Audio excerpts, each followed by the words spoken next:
Good afternoon. Who is here? Who is here? What am I saying? Who is at first 2023? Some of you, about half of you. I want to tell you a story about last year. So I was having lunch with these fine individuals from a major German automaker. Hey, Daniel, are you here? Raise your hand if you are. Well, anyways, so we were talking shop, right? Like we all do at lunch. And by the end of lunch, it was about 45 minutes, as you do at first. And by the end of that conversation, I went from not knowing these people to having a pretty good understanding of how well their SOC was doing. And that night, I was talking to some people at the social, as you do at first. And the thought occurred to me, I've always wanted to write down a maturity framework, but there's all these maturity frameworks that already exist. And some of them are very large and well regarded. In fact, I think you should go look at them if you haven't already. ENISA and the Open CSIRT website for SIM3, the SOC CMM itself. You know, we've got attack now. Is attack an actual checklist? Should you go through every attack tile and instrument every single one? How many say yes? Anybody say no? Yeah, the no's have it. And you're probably already doing metrics, but what if you don't have time to do one of these big frameworks? What if you want to be able to figure things out in a lot less time, just like we would at lunch? And over the time I've been doing this, and I've talked to a lot of people about their security operations stuff, what are the things that are most likely to be hindering their success? And I thought about it for a while, and I thought, I think I can do this in 20 questions. And I thought about it for a lot longer, and I actually think you can do it in 14. So the title of this talk is inspired by the seminal AI paper, Attention is All You Need. Of course, in this case, 14 questions are all you need. In the next 20 minutes or so, I'm going to give you 14 critical measures of SOC or CSIRT growth and performance. I'm going to talk about the intent of each. I'm going to give you some considerations for what's good and bad. And I'm going to talk about the causal factors for each. Now, as we do this, I'm going to ask, please don't get wrapped up in how you instrument or how you collect hard data for every single one of these. Some of them would be very hard to instrument against, and I acknowledge that. I would argue, instead, consider that anecdata, meaning the fuzzy data you pull from your anecdotes and from your incidents and your experiences, in a lot of cases, is just as powerful. I'm also not going to define a static target for some of these, and as you will see in some of the examples, you'll understand why. What is right for your SOC or your CSIRT is not necessarily right for the next one over. With that, I'm going to split this into two groups. The first group is regarding growth of your SOC or your CSIRT. By the way, I'm going to say SOC for the rest of this. Some of you are like, Carson, there's a very important difference between a SOC and a CSIRT. Yes, I respect that. In my presentation, I'm not going to draw a difference. At any rate, the first set of measures are going to be, how is your SOC driving continual improvement? If you want to know more about this, see my talk from last year. It's on YouTube. Just go look it up. The other thing is, many of you like taking pictures of slides. I do too. You will see at the top right-hand corner in every slide, when it's done, there's a green dot. That way you don't have to take the picture before it's done. So the first one is the time duration that a team member has performed the same stuff in the same way with the same responsibilities. Now, you're probably thinking to yourself, Carson is thinking about turnover. I am. But I'm also thinking about career progression. How are your tools and your playbooks evolving? And how are your roles evolving? So the point here is that think about how long has a given person in the SOC been doing the same thing in the same way, in the same role? And if the answer is 5+ years, I would argue you have a problem. Likewise, if you have people leaving and they're not staying for even 6 months, you also have a problem. So somewhere in the middle is what's right for you. Number two, What percentage of your SOPs, that's your standard operating procedures, your playbooks, your analytic notebooks like Jupyter, your automations, perhaps in your SOAR, have been updated in the last year? What percentage of them is fresh? Let's break that down. Do you have a culture of empowerment and improvement in your SOC? Again, I'm going to refer to Daniel's presentation from earlier this week. He broke it down in terms of different parts of the SOC. I love it. Is the SOC innovating? Do the members of the SOC have dev or technical writing experience? And finally, the sum of all of this, are you experiencing process and debt rot? So for example, I've been in SOCs where a lot of their playbooks, a lot of their SOPs hadn't been updated in 5 years. And that's a big concern. I would instead espouse a culture where people are constantly updating them. It's across the whole SOC. And if a given SOP hasn't been touched in more than a year, you probably have a problem. Number 3, what is the average time from when an operational or engineering requirement is identified to when it is satisfied? What do I mean by engineering requirements? Let's talk about that. So first of all, what does the SOC know that they need? Is engineering in the SOC? I'm going to come back to this. Do they have tool and resource budget? Do they control the budget? And are there engineers, do they know what they're doing? Now, what do I mean by engineering requirements? Here's what I don't mean. I don't mean detections. Detections are not engineering responsibility, damn it. Some of you probably agree, I hope. Now, one of the best ways I see organizations completely screw up their SOC is to not have engineering in the SOC. Meaning the engineers are in some far distant organization over here, and the operators are in some other distant organization over here, and they take a requirement and they throw it over a brick wall, and then it comes over here, and then they think about it for a year, and maybe they deliver something which probably is broken, and then it comes back over here, and they're like, this sucks. It's terrible. Don't do that. I've never ever seen it work well once in my over 20-year career doing this stuff. I've never once heard any SOC who did not own engineering resources that did not massively struggle with technology. Not once. Number 4, what is the rate of change and the accuracy of monitoring coverage? And for that matter, the data that is used to determine that coverage, meaning its underlying composite asset inventory.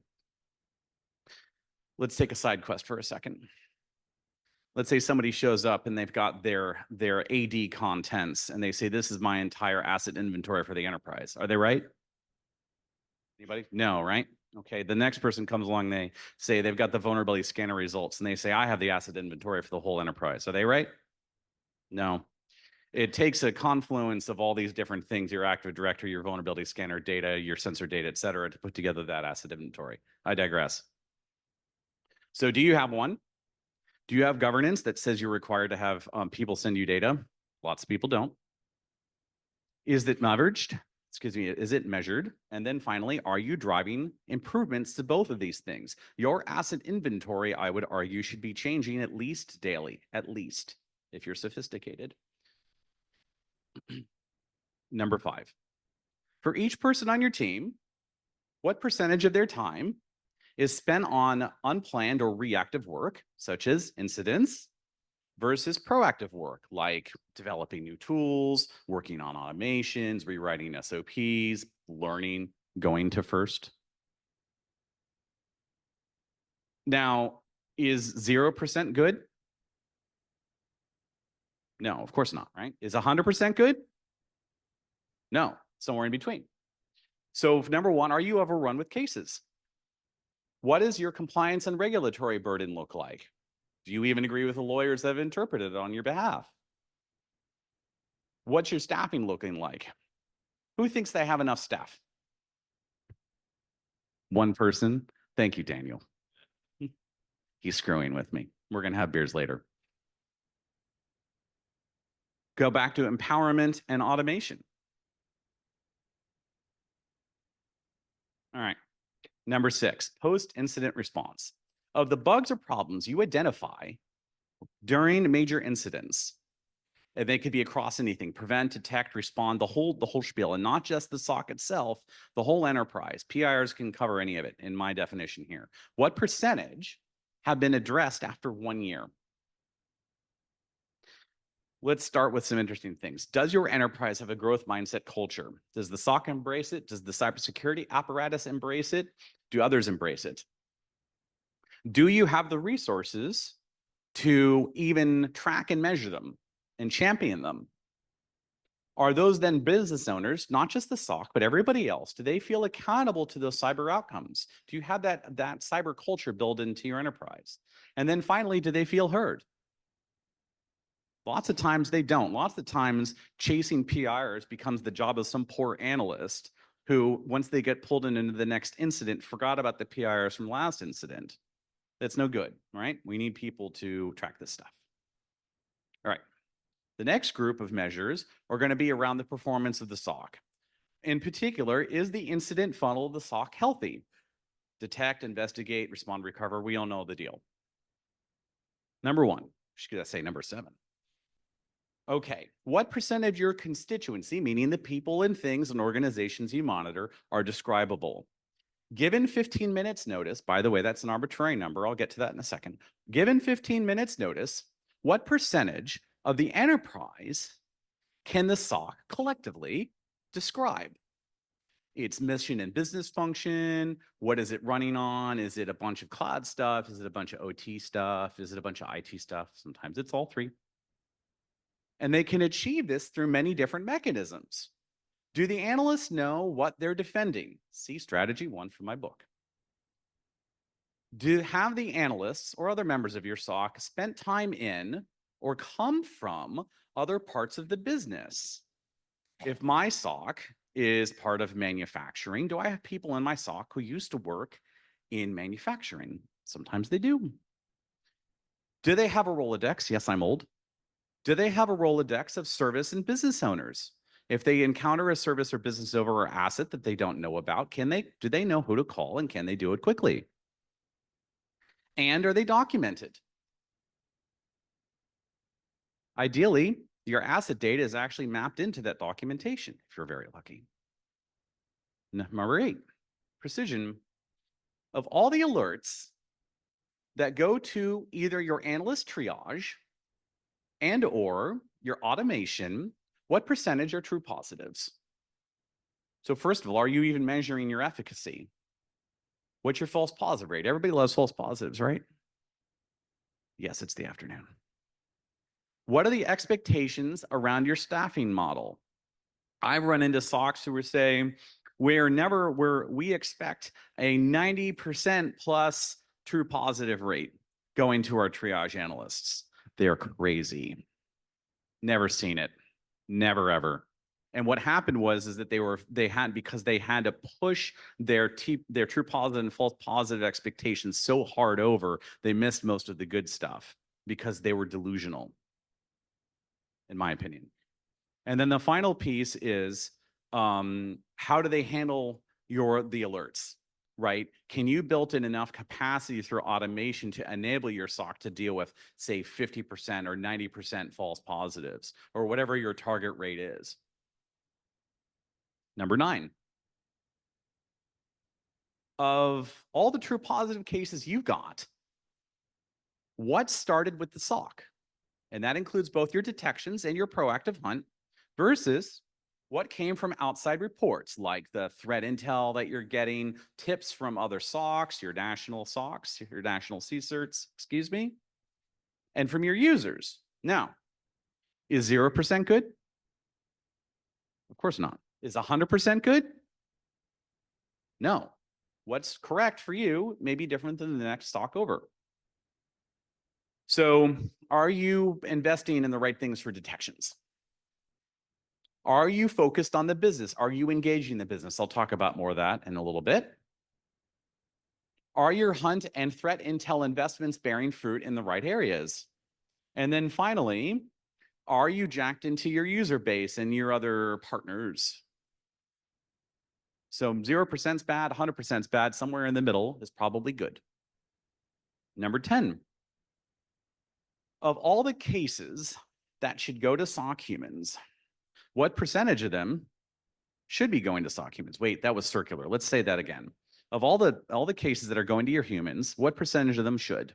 Versus being automated, being filtered or tuned out, or rerouting to another team. Anybody have a SOC that was ever became the porn police, the pornography police? Anybody? Yeah, there's always one. Right? That's a waste of time, right? We have web filtering proxies for that these days. Right? Who loves chasing tickets, asking users whether it was them who logged into a server or not? That's fun, right? We love that. No, you're smiling. It's good. Automation is our friend. I know it's trite, but it's true. So again, what are our false positive rates look like? Are we filtering? Are we chasing non-priorities? What does our backlog look like for our automation anyways? And then finally, are we automating our communications? Understanding we want to be thoughtful about the number of automated emails we send out everybody every day saying, was that you? Number 11, of all the investigative questions that we ask ourselves, what percentage of them could we answer in a defined period of time? I'm going to say 2 hours. So let's break this down. So let's say an analyst, they're in an incident and they need to figure out whether a host has been owned or whether an application has been accessed by an adversary, whatever. Can they do it? And can they do it quickly? This goes to a whole bunch of issues. Data generation, data collection. Who has 100% coverage of everything? No one, right? Yeah, oh, there's always one. How's the query performance going, right? Do your analysts know how to write good queries, performant queries, correct queries? If they got 0 hits, was it because they wrote a wrong query or did they not actually get hacked? And then finally, are they experiencing bias in their investigative processes? Do they have consensus with their peers? Are they removing emotion from how they go about the process?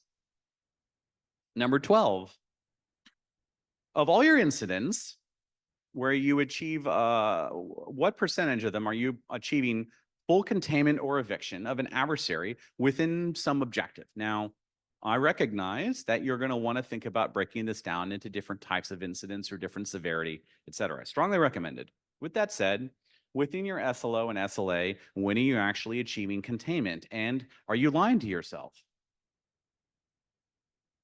Do you have a correct and complete identification of the threat in those situations? Can the SOC themselves push the button? Who here spends lots of time arguing with somebody else in IT to actually turn stuff off, right? Probably all of you. I do. How many buttons can they push? If you're in a big enterprise, chances are you've got dozens of different buttons. Which button do I push and under what circumstances? Do I need to call someone or can I do it myself? Even for the tools that we have ourselves as the SOC, do our analysts know how to use them? If you've got 3 different EDRs, are you going to be good at using all 3? Not a chance. And for the tools that are not ours, do our partners want to play? If we call them and say, turn it off, are they going to turn it off? Number 13.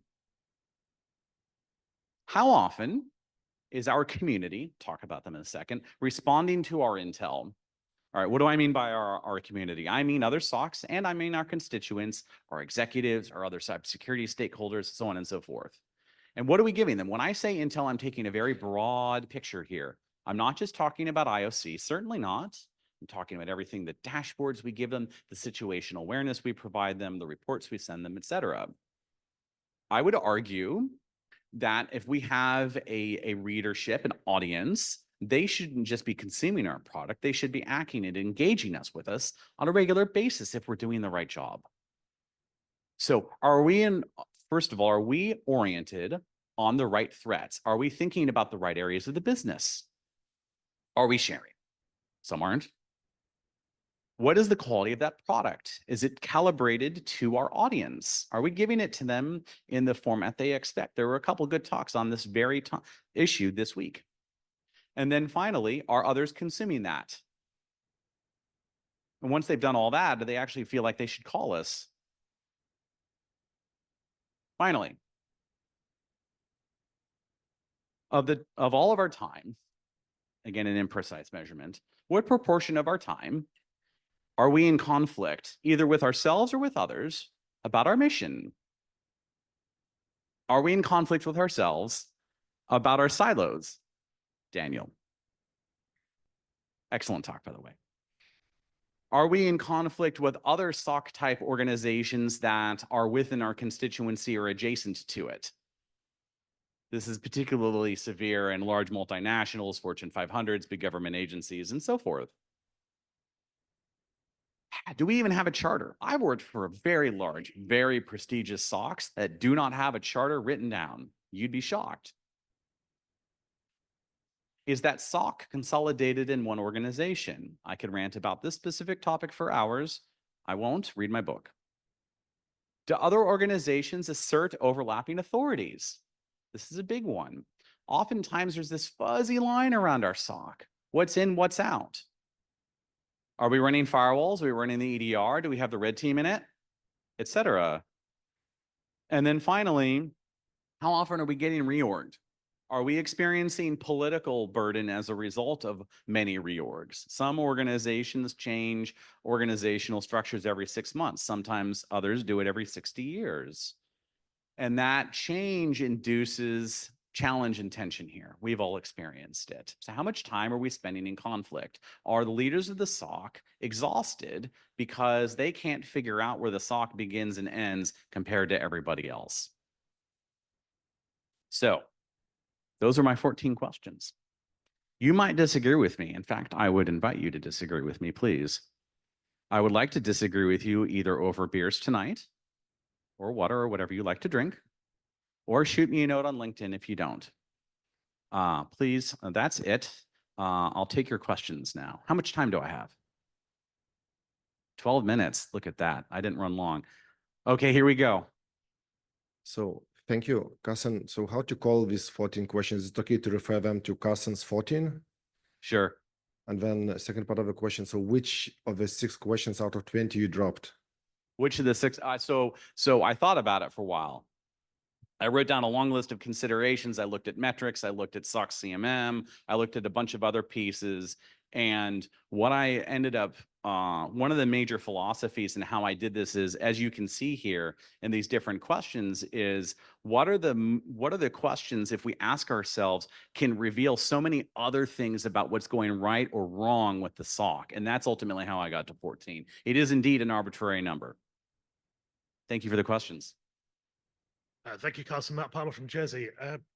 As you've highlighted in several of these, there isn't necessarily a right and wrong answer for a lot of these metrics. 0% isn't necessarily good, and nor is 100%. So I'm just wondering, have you done anything to look to compare the sort of metrics that could be delivered from these to the outcomes you get in business terms, or maybe benchmarking with others to say, is there a sort of, is it in the middle? Is it one side? Is it the other? You know, what does good look like?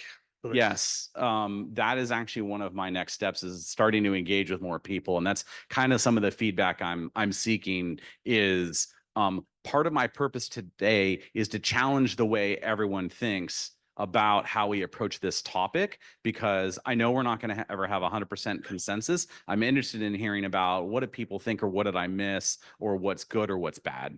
Absolutely. Thank you for the question. Sir. Now, that was a very interesting talk. Thank you very much. And I very much agree with you in your 14 points. So no disagreement. I was wondering, when you look about innovation, and you talked a little bit about that, how do you break that vicious cycle that you have in the SOC that, well, we've always done things this way, and we have to look at the 50 billion alerts. Yes, there's two vicious cycles. I think they feed off each other. There's the one vicious cycle of we're buried in incidents and we have to keep doing incidents because incidents, right? And then the other one is we have to keep doing things the way they've always been done because process. Are you referring to both of them? Yeah, think of compliance, for example. Completely. They always say no, right? So the very short answer I will give it to your question is that was those thoughts, those very that sense of sorrow and stagnation is what inspired the talk I gave last year. It's on YouTube.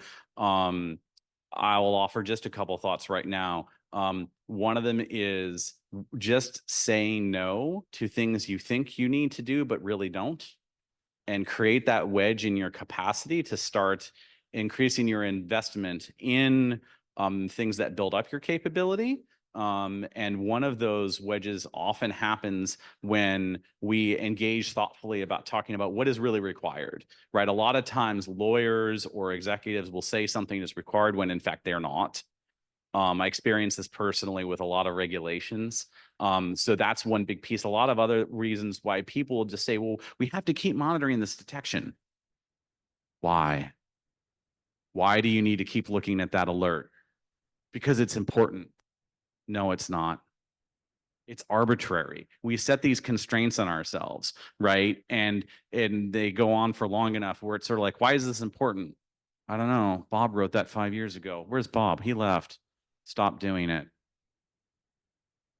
Thank you for the question. Next question.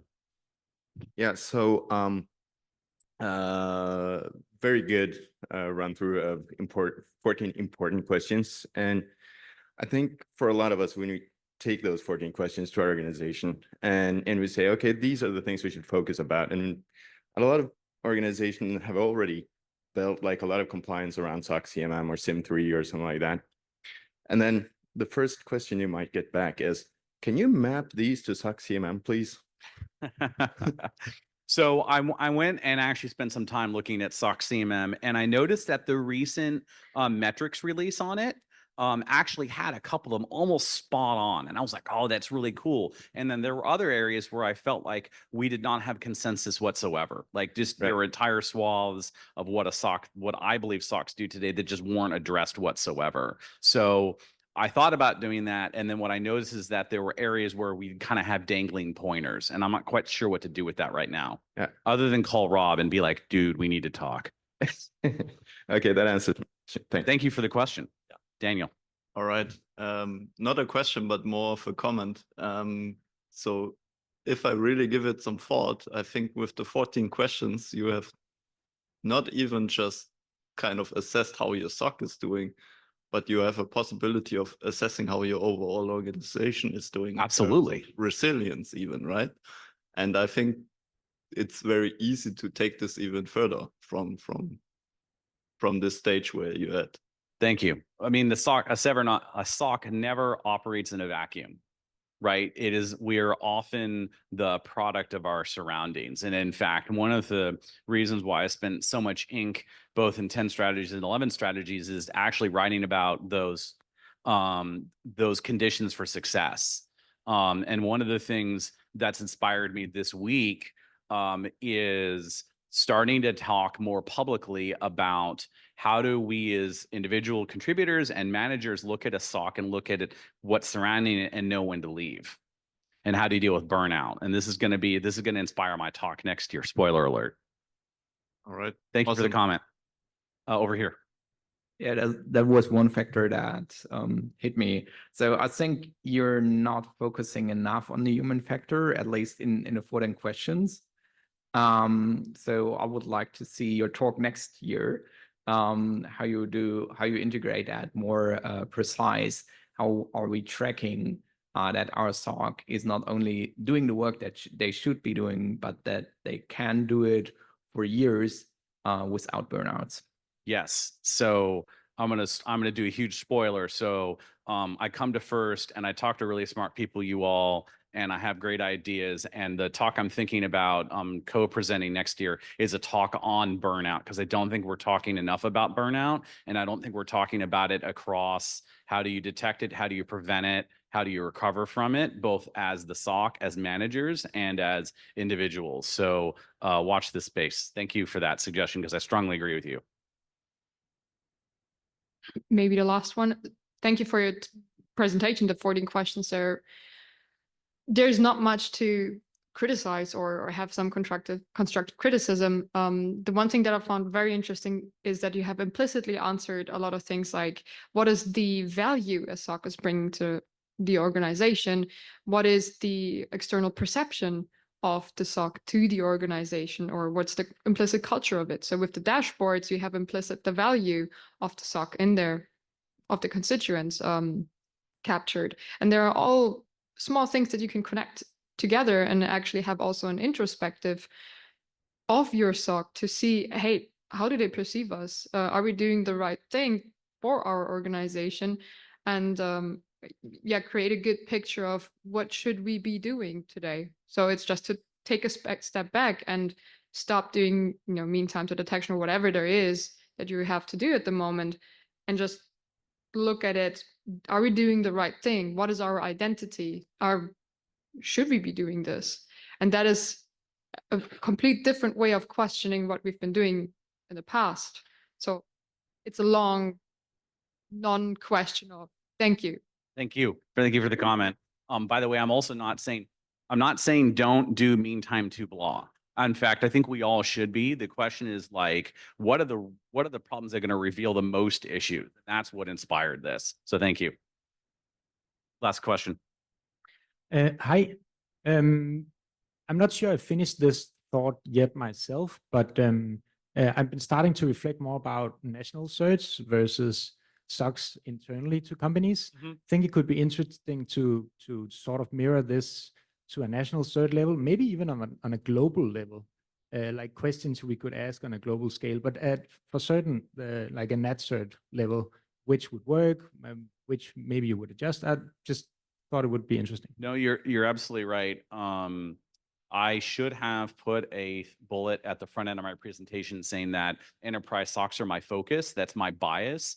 I'll also say personally, I haven't spent enough time in a national CSIRT to be able to talk about this with depth. But if one of you are, call me or send me a LinkedIn. All right, with that, folks, I appreciate your time, appreciate your comments. Thank you so much.